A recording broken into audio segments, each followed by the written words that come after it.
लो बच्चों, चलिए प्रश्न को पढ़ते हैं और समझते हैं। आंकड़ों के लिए माध्य व प्रसरण ज्ञात कीजिए। और हमें आंकड़ों के से संबंधित सारणी दी हुई है जिसमें एक्स आई के मान और एफ आई के मान दोनों ही दिए गए हैं। प्रश्न को हल करने से पहले हम प्रश्न के लिए मुख्य अवधारणा लिख लेते हैं। तो इस प्रश्न के लिए मुख्य अवधारणा जिसकी सहायता से हम इस प्रश्न को हल करेंगे।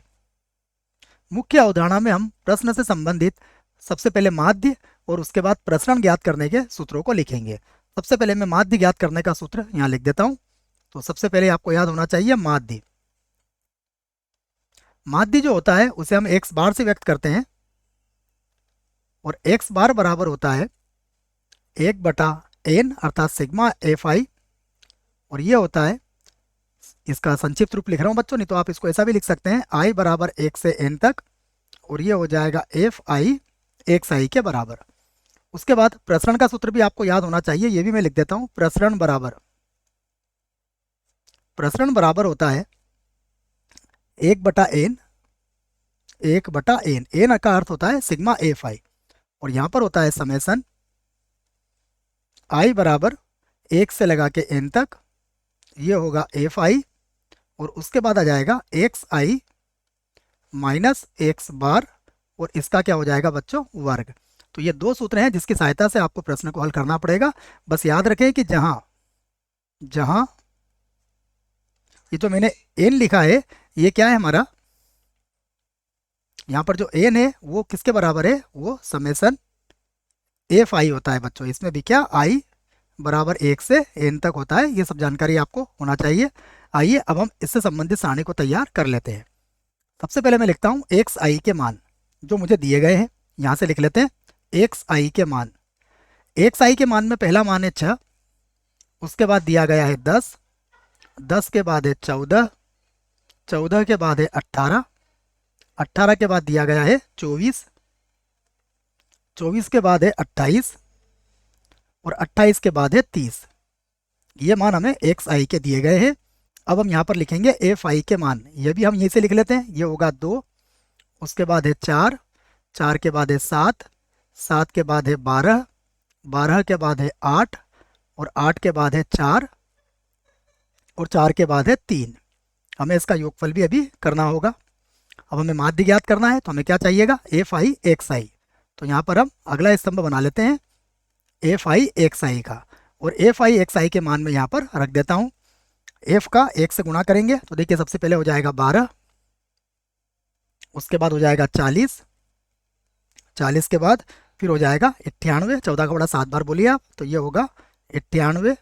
फिर 18 को 12 से गुणा कीजिए तो ये हो जाएगा 216। उसके बाद 24 को 8 से गुणा कीजिए तो ये 192 आ जाएगा। उसके बाद 28 को 4 से गुणा कीजिए तो ये 112 हो जाएगा, 112। और 30 को 3 से गुणा करेंगे तो ये हो जाएगा 90। इसका भी योगफल हम करेंगे अभी, इसको भी जोड़ना है हमें, याद रखें आप। उसके बाद अगला जो हमारा स्तंभ बनेगा वो आएगा एक्स आई माइनस एक्स बार, और इसका कर देंगे हम वर्ग। परंतु हमें पहले एक्स बार ज्ञात करना पड़ेगा। तो एक्स बार ज्ञात करने के लिए पहले हम समेसन एफ आई एक्स आई ज्ञात करते हैं। तो जब हम इसको जोड़ेंगे तो ये हो जाएगा 760, ये तो मिल जाएगा हमें 760, और इसे जोड़ने पर मिलेगा हमें 40। तो सबसे पहले मैं क्या ज्ञात कर देता हूँ, सबसे पहले मैं माध्य ज्ञात कर देता हूँ। तो यहाँ पर लिखता हूँ मैं माध्य बराबर जिसको हम सिग्मा एक्स बार से व्यक्त करते हैं। देखो इसका सूत्र क्या लिखा है मैंने, ये 1/n, उसके बाद समेसन आई बराबर 1 से n तक, और ये होता है एफ आई एक्स आई। तो अब हमारे पास आ गया 1/n का मान कितना आया है, n का 1/n, n का मान 40 है, हमने जोड़ा है इसको। फिर हो जाएगा ये 760, तो ये हो गया 760। अब हम इसको भाग लगा देते हैं। तो भाग लगाने पर ये हो जाएगा, देखिए ये चला जाएगा 19 बार, 0 से 0 कट जाएगा और ये 19 बार कट जाएगा। तो एक उत्तर तो हमारा इस प्रश्न के लिए आ चुका है जैसा कि प्रश्न ने पूछा था। अब 19 हमें पता लग चुका है, हम यहाँ से हल करेंगे। तो एक्स आई माइनस एक्स बार निकालेंगे तो देखिए घटाएंगे तो ये कितना आएगा, एक्स बार 19 है हमारा, तो 13, 13 का वर्ग करेंगे माइनस 13 का वर्ग करेंगे तो ये हो जाएगा 169। तो यहाँ पर लिख देंगे 1 6 और यहाँ हो जाएगा 9। उसके बाद फिर घटाएंगे तो ये 81 हो जाएगा, देखिए 9 का वर्ग। उसके बाद फिर आ जाएगा ये 25, घटा के आपको वर्ग करना है उसके बाद ये आ जाएगा 1, उसके बाद आ जाएगा 81, फिर से उसके बाद फिर आ जाएगा 100। 1 मिनट बच्चों, 24 में से हम घटाएंगे इसको, 18 में से 19 घटाया है तो 1, और 24 में से जब हम इसको घटाएंगे तो ये आएगा हमारे पास 25 बच्चों, है ना। ये थोड़ा सा गलत कर दिया हमने, घटाया गलत है इसको।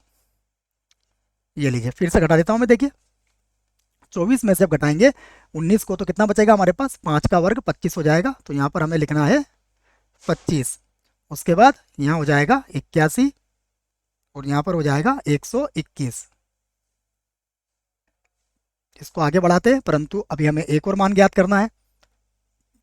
अब मान ज्ञात करेंगे एफ आई और एक्स आई माइनस एक्स बार और इसका वर्ग, अर्थात इसको एफ आई से गुणा कर लेंगे हम।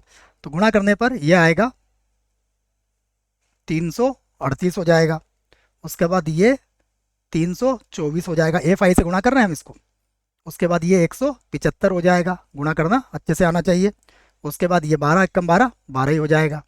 12 के बाद ये 200 होगा, 25 अट्ठे 200 के बाद ये 324 हो जाएगा, 324, और बटे में आ जाएगा, सॉरी बटे में नहीं बच्चों, उसके नीचे आ जाएगा 363। तो ये हमने सारा गुणा कर लिया है, प्रश्न से संबंधित जो बातें थी। अब हम इसे जोड़ लेते हैं। तो जब जोड़ेंगे तो ये होगा 1736 आ जाएगा इसको जोड़ने पर। तो अब हम सूत्र में मान रख देते हैं। तो अब मैं लिखता हूँ यहाँ से प्रसरण बराबर, जिसका सूत्र मैंने लिख रखा है, प्रसरण, जिसको हम सिग्मा स्क्वायर से भी व्यक्त करते हैं।